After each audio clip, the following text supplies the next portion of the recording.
শান্তনু রয়েছে বিরাটি থেকে, বিরাটিতে অরুণ সেনগুপ্তের বাড়িতে, সেখানেও চলছে তল্লাশি অভিযান।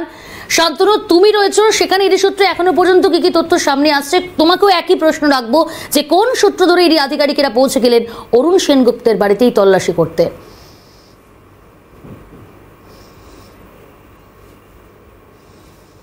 তুমি যেরকমটা জানাচ্ছিলে যে শেখ শাহজাহানের ঘটনায় যেখানে 5 জানুয়ারি কিন্তু ইডি আধিকারিকরা পৌঁছে গেছিলেন এবং সেখানে তাদের কিন্তু প্রহতে হতে এবং তারপরেই কিন্তু ইডি আধিকারিকদের তরফ থেকে শেখ শাহজাহানের সম্পত্তি নিয়ে কিন্তু ইসিআর দায়ের করা হয় ইডির তরফ থেকে, এবং সেই ইসিআর দায়ের করার পরে কিন্তু আজ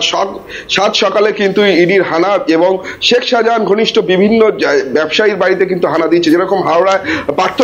পার্থপ্রতিম সেনগুপ্তের বাড়িতে হানা দেওয়া হয়েছে, সেরকম বিরাটি কমল পার্কে এই যে বাড়িটি রয়েছে প্রবাদ প্রতিম বাড়ি, এই বাড়িতে কিন্তু অরুণ সেনগুপ্ত ইনিও কিন্তু ব্যবসায়ী এবং যেটা জানা যাচ্ছে ইনিও কিন্তু চিংড়ি মাছের ব্যবসায়ী এবং এর দুটি প্রসেসিং ইউনিট রয়েছেন মাইকেলনগর এবং নাগের বাজারে। এই অরুণ সেনগুপ্তের বাড়িতে কিন্তু আজকে 4 জন ইডি আধিকারিকরা কিন্তু আজকে এখানে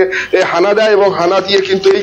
শেখ শাহজাহানের সঙ্গে কিভাবে ব্যবসায়িক লেনদেন হতো, শেখ শাহজাহানের কোনো ইনভেস্টমেন্ট কি এখানে এই ব্যবসায় লাগানো হতো কিনা, এই সমস্ত বিষয় যেরকম ইডি আধিকারিকরা জানার চেষ্টা করছেন। পাশাপাশি এই অরুণ সেনগুপ্তের এই বিশাল প্রবাদ প্রতিম বাড়ি এবং তার যে সম্পত্তি হদিশ এবং যেটা বলছিলাম যে মাইকেলনগর এবং পাশাপাশি নাগের বাজারেও কিন্তু তার আর দুটি প্রসেসিং ইউনিট রয়েছে চিংড়ি মাছের ব্যবসায়। মূলত চিংড়ি মাছ নিয়ে এসে তাই এখানে প্রসেসিং করা হতো, যে চিংড়ি মাছের ছোট ছানা সেইগুলো নিয়ে এখানে প্রসেসিং করে এই সমস্ত জায়গায় কিন্তু বিক্রি করা হতো। এবং যেটা জানা যাচ্ছে যে এই অরুণ সেনগুপ্ত বিরাটি কমল পার্কে 64/1 এই যে বিশাল বাড়ি, সেই বাড়িতে মালিক হচ্ছে অরুণ সেনগুপ্ত এবং এর বাড়িতে কিন্তু আজকে 7 সকালে ইডির 4 জন আধিকারিক কেন্দ্রীয় নিরাপত্তা বাহিনী জওয়ান সিআরপিএফ জওয়ানদের কিন্তু সঙ্গে নিয়ে কিন্তু তল্লাশি অভিযান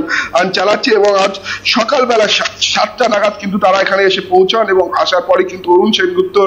তারা খোঁজ চালান এবং খোঁজ চালিয়ে বাড়িতে প্রবেশ করেন এবং প্রবেশ করে এখনো পর্যন্ত প্রায় 2 ঘন্টারও বেশি অতিক্রান্ত হয়ে গিয়েছে, 2.5 ঘন্টা অতিক্রান্ত হয়ে গিয়েছে। এখনো পর্যন্ত কিন্তু এখানে তল্লাশি অভিযান চালাচ্ছে ইডি আধিকারিকরা। অরুণ সেনগুপ্ত ইনিও কিন্তু চিংড়ি মাছের ব্যবসায়ী, যেরকম হাওড়া পার্থপ্রতিমের এর ক্ষেত্রে যেটা জানা যাচ্ছে এই অরুণ সেনগুপ্ত কিন্তু চিংড়ি মাছের ব্যবসায়ী এবং এলাকায় কিন্তু সজ্জন ব্যক্তি হিসাবে পরিচিত। এই অরুণ সেনগুপ্ত কিভাবে তার শেখ শাহজাহানের সঙ্গে সম্পর্ক, ব্যবসায়িক সূত্রে সম্পর্ক নাকি তার সঙ্গে আরো অন্য কোনো বিষয়